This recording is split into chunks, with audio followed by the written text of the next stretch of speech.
오늘 읽을 말씀은 요한복음 18장 3절에서 11절입니다.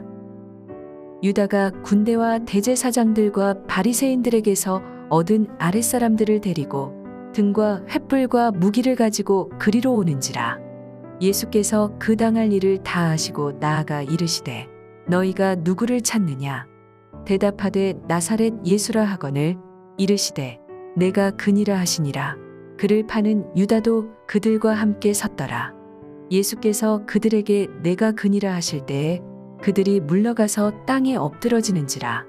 이에 다시 누구를 찾느냐고 물으신대 그들이 말하되 나사렛 예수라 하거늘 예수께서 대답하시되 너희에게 내가 그니라 하였으니 나를 찾거든.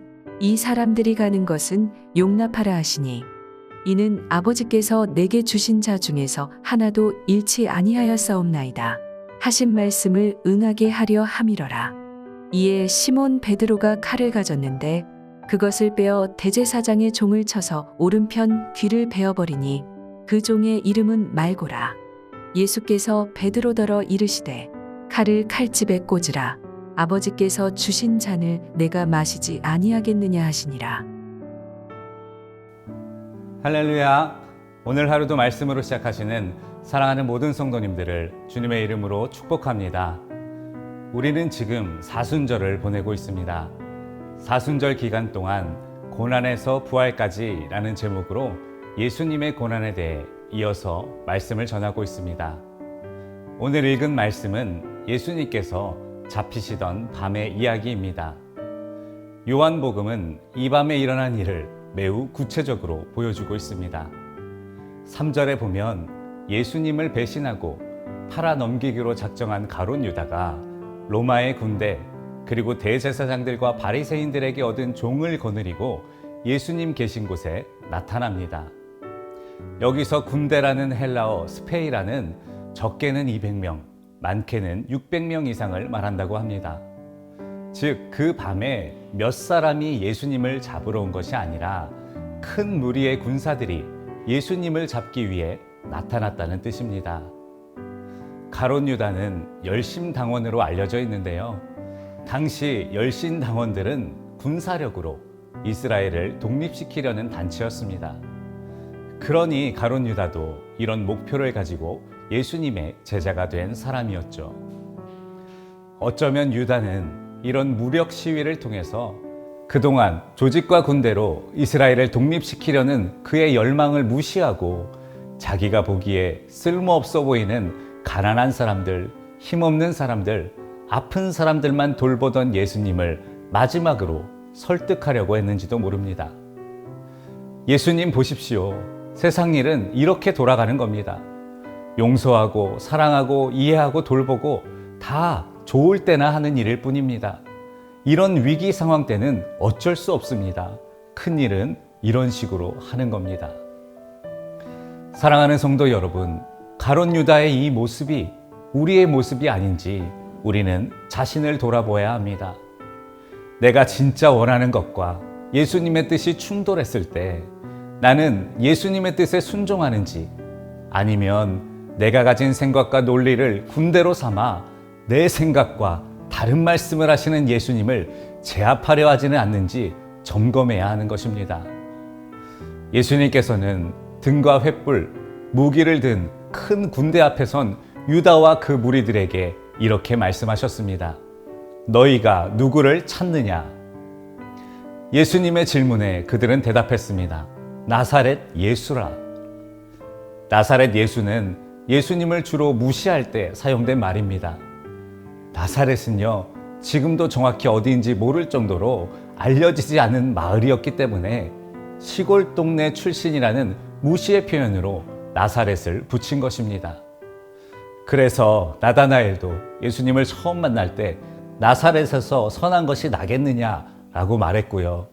예수님께서 십자가에 달리실 때 십자가 꼭대기에 붙인 명패에도 나사렛 예수, 유대인의 왕이라는 조롱의 표현이 적혀 있었습니다.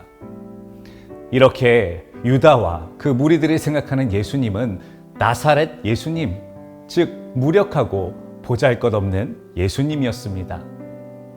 그러나 그들의 생각처럼 나사렛 예수라는 이름은 무력하지 않았습니다. 예수께서 그들에게 내가 그니라 하실 때에 그들이 물러가서 땅에 엎드러지는지라. 예수님께서 스스로 내가 그니라, 내가 나사렛 예수니라 라고 인정하셨을 때 그 이름의 권세만으로도 그들은 넘어지게 되었습니다. 사랑하는 성도 여러분, 예수님에게 능력이 있습니다. 예수님의 말씀에 능력이 있습니다. 하나님의 말씀은 우리의 이론과 하나님을 대적하여 높아진 모든 것을 무너뜨리고 사로잡을 만큼 강력합니다. 예수님께서는 넘어진 무리들에게 다시 한번 물으셨습니다. 다시 예수께서 그들에게 물으셨다. 너희는 누구를 찾느냐? 그들이 대답하였다. 나사렛 사람 예수요. 아마도 예수님의 능력을 경험한 그들은 위축되어 작은 목소리로 이렇게 대답했을 것입니다. 예수님께서는 이런 능력을 보이신 후에 이어서 이렇게 말씀하셨습니다. 예수께서 말씀하셨다. 내가 그 사람이라고 너희에게 이미 말하였다.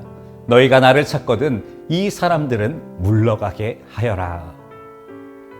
예수님께서는 자신의 능력을 보여주시고요. 그것으로 자기 안전을 도모하려고 하지 않으셨습니다. 나를 건드리지 말고 가라 말씀하시지도 않았습니다. 그저 너희가 찾는 사람은 나 하나일 뿐이니 나머지 제자들을 무사히 돌려보내라고 명령하셨습니다. 이 모습은요, 이후에 베드로가 칼을 빼어 대제사장의 종 말고의 귀를 베어버린 것과 대조됩니다. 베드로의 칼은 자기를 위해 자기가 힘이 있다는 것을 보여주려고 종을 향해 휘둘러졌지만 예수님의 강력한 능력은 자기 유익을 위해서가 아니라 제자들을 보호하기 위해, 즉 사랑을 실천하기 위해서 사용되었기 때문입니다. 결국 예수님께서 베드로에게 명령하셨습니다. 예수께서 베드로더러 이르시되 칼을 칼집에 꽂으라. 아버지께서 주신 잔을 내가 마시지 아니하겠느냐 하시니라. 이렇게 말씀하시고요. 누가복음을 보면 다친 종 말고의 귀를 치료해 주셨습니다. 그리고 이 사건 때문에 제자들은 무사히 그 현장에서 도망칠 수 있었습니다. 예수님의 능력을 본 군대가 감히 제자들을 쫓아갈 수 없었기 때문입니다. 사랑하는 성도 여러분, 오늘 본문에 나오는 예수님의 이야기는 사순절을 보내는 우리에게 이렇게 질문합니다. 예수님의 칼, 예수님의 능력은 이렇게 자기보다 약한 이들을 위해 사용되었는데 우리의 칼, 우리의 힘은 무엇을 위해 휘둘러지고 있습니까? 나의 유익, 자기 과실을 위해서 함부로 휘둘러지고 있지는 않습니까? 칼을 칼집에 넣어라. 주님의 이 말씀은 이런 우리들의 완악함을 향해 주시는 경고의 말씀일 수 있는 것입니다. 사순절을 보내시며 내가 가진 힘, 내 능력을 나는 어떻게 사용하고 있는가 돌아보시고 예수님처럼 하나님의 뜻을 위해 또 나보다 약한 이웃들을 위해 사용하시는 모두가 되시기를 주님의 이름으로 축원합니다. 오늘 하루의 기도 제목입니다. 우리가 가진 칼, 우리의 힘이 말씀의 칼집에 들어가게 하셔서 하나님의 뜻을 위해서만 사용되게 하소서. 함께 기도하시겠습니다. 우리를 위해 십자가를 지신 주님, 오늘도 말씀으로 하루를 시작하게 하심에 감사드립니다. 사순절을 보내며 예수님의 삶을 깊이 묵상하게 하시고 자신의 능력을 이웃을 위해 사용하던 예수님을 본받게 하여 주시옵소서. 성전 증축과 리모델링이 진행 중입니다. 안전하고 은혜로운 공사 현장이 될 수 있도록 지켜주시고 남은 모든 일정도 인도하여 주시옵소서. 우리 구주 예수님의 이름으로 기도하옵나이다. 아멘.